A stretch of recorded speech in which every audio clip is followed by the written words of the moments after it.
What was it like growing up? Just going back to the childhood. Take me back. So originally I'm from New York. So I came here when I was 6, but I would go back and forth as a, child. So I'm originally from Queens. I lived in Brooklyn a little bit. So it was like me living in two different worlds, living in Baltimore City and then going to New York and seeing that dynamic. So it gave me two different experiences and it made me more open-minded, if that makes sense. And just like experiencing two different lifestyles. So it definitely made me who I am today. Now, we actually, for anybody who's watching this and listening to this and don't know, we went to the same elementary school, but that's how we know each other.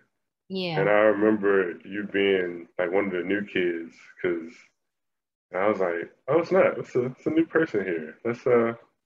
Anytime you came across a new student in school, it was always like oh, who's this person? So who were you in elementary school? Um, I guess I think I was a lot more outgoing then. Like I remember coming to Tom Jefferson and just like being just so open. And I feel like it's more family knit. Like that's how I remember perceiving, like everybody was just so friendly to me and welcoming, and where other schools I went to wasn't necessarily like that. So I think that really helped when I transitioned into Thomas Jefferson. But I think I was a lot more outgoing, at least from my perspective. I was more like, just ready to like have friends and talk. And I just remember us, it was always like a good time. Like it was never like, of course we had our drama here and there, but it wasn't, it wasn't a bad environment. I don't remember any like crazy negative things going to Thomas Jefferson. And I remember you, pretty sure you got there, was it fourth grade or fifth grade? I want to say fifth grade. I want to say fifth grade. Okay. And then I remember like the first time seeing you, I remember it was at recess, and I think we were playing kickball or something, and we Mhm. were just on I guess the courtyard, like the concrete yard. And I was just like, wow, we really out here, just being kids. Yeah. And I mean, like as I look back, it was like it's crazy how it came back full circle. Where in the fifth grade, we didn't really know each other that much. I mean, we interacted maybe, but it's wild how it came back full circle to now. Yeah. We're on a video chat talking about life, and it's wild just how we grow up and just things come back full circle. But are there any intriguing memories specifically from elementary school that like you just carry with you and into adulthood? Um, I don't really honestly don't remember elementary school that much. But I think just I like I said before, just the family aspect and just like how we were all close knit. And I think looking back in retrospect on my life, I just always carried that throughout the different places that I've been. Because I'm still friends. One of my best friends is I met in Thomas Jefferson still to this day. And but yeah, it is wild to see us as we all adults doing our own thing. It's like so crazy. But I think that's one thing I would say. It's just like the close knit and family and welcoming and just try to befriend people, if that makes sense. I think I've, brung that in different places, whether if it's a job or a different school or whatever. Okay. So moving on from the younger years and moving into like teenage life. So, once you get to, out of middle school and more into like high school years, like what was that like for you? What are some memories from high school? So at that point, I moved into Baltimore County, and I think it was a little bit more of a challenge for me. High school was a little bit more of a challenge. I think it was the start of me trying to find myself and finding my voice and kind of like testing the waters and realizing that, like, you have actual friends and then you have fake friends. Like, you're gonna get into drama, and I never really was popular, but I wasn't unpopular. I was always in the middle. And then I was a lot more to myself and reserved. Um, so I think it was a lot of challenges in high school. What about you? I remember, so I went to, from middle school and high school, I went to private school, Mhm. and those are predominantly white spaces. So that Mhm. was a main culture shock from just home life. And then from also elementary school where everybody was black and everybody was talking like me. I was comfy. I knew how things worked. But when I think about high school, that was that was a transformative time because that was the first time when I was really trying to figure out my own identity. Mm. And like I didn't really have a lot of like close knit relationships with people in high school. I did have friends, but I was also like a social butterfly where I was friends with just about all of the different cliques in some different capacity. And I was always just free floating. And that was a weird existence looking back Yeah. because I also compare my experience to other people who did have, like, they were a part of just one group, one friend group where they had that one best friend and they were Yeah. inseparable. And I didn't have that. And that Hmm.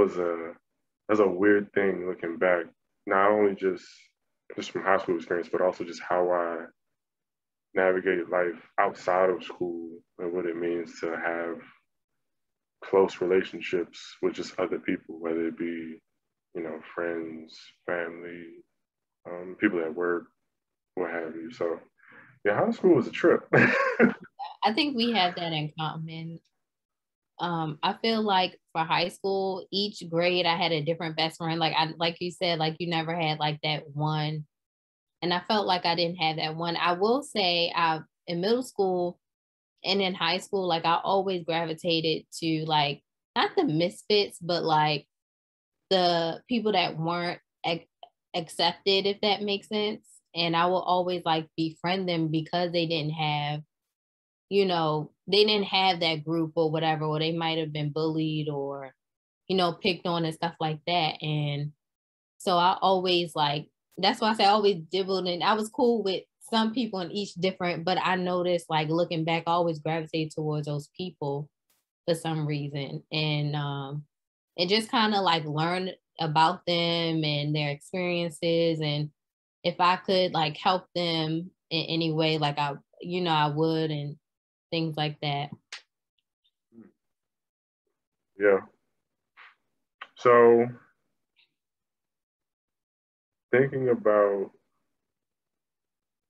now adulthood, it's really like young adulthood. I consider like adulthood like 30 to like 45, 50, and then you get into like you're a little old now. But when we think about adulthood, what are some things that you know now, just in general, that you wish you knew when you were 12, for example? So taking those lessons that you got now, like, man, that'd have been dope if I knew that back then. Right. At the age 12, what grade are you in? Like sixth grade, right? Yeah, roughly. So I will probably say, I don't know. Like, I guess for me, I feel like around that age was like I was myself. And I feel like once I became in middle school and high school, I started to not be myself and started to, kind of go with the flow of society or what is acceptable or not. But I probably would tell myself, you have a lot of leadership qualities, but you don't know that, or like your upbringing, it would stand you apart, if that makes sense. Like, don't look at it as a negative thing, look at it as a positive thing. So I think that would be something that I would, tell myself. That's a key. That's a key point because when you think about childhood from like 5 to 12, as kids, we don't really have a filter, or like we don't really learn to care about what other people think, Yeah, or like we don't really value it to a certain extent that we would in high school or in older years when you actually care about how people perceive you. Like when you 7, you just out here. It don't matter what people think. Like you gonna wear whatever you want. You're gonna play in the dirt. You gonna do whatever feels fun or whatever feels yeah, right. And I mean, at the point of like 12 to 13, that's when puberty starts to hit and like yeah, hormones start shifting and you start to care about what other people think. And then, you mentioned getting into high school and getting away from quote unquote yourself. You start to think, okay, peer pressure is a thing now. And yeah, sometimes I actually do want to fit in, but then sometimes I know I don't fit in or I don't want to fit in. So then I got to navigate that. But that lesson of leadership, and it's something that's inside, but you got to tap into it. Like it's something yeah, you got to actually actively bring it out and exercise. It's like a muscle. yeah. Because I thought, not wanting to be with one group or not wanting to be like everybody else, I thought that was not necessarily a good quality growing up. Like, and still sometimes now a little bit because I'm an introvert. So I think that sometimes like growing up, I used to think that was such a negative thing. I'm like, why can't I fit in these groups? Or why can't, like, I never really had one knit group. I mean, I did in elementary school, but like more so towards high school. I did a little bit in middle school. I had like my own little group, but in high school, I just very much wanted to be to myself and have like different friends here and there. But I just always thought it was a negative thing. Where now that I'm older, I'm like, that's a good thing. It's a good thing that I don't really like being in the mix too much. Yeah.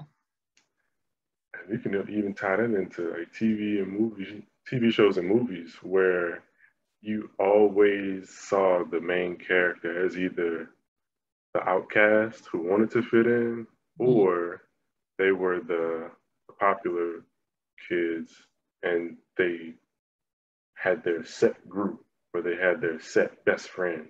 Yeah. I'm thinking about the Proud Family when I just thought of that for whatever reason.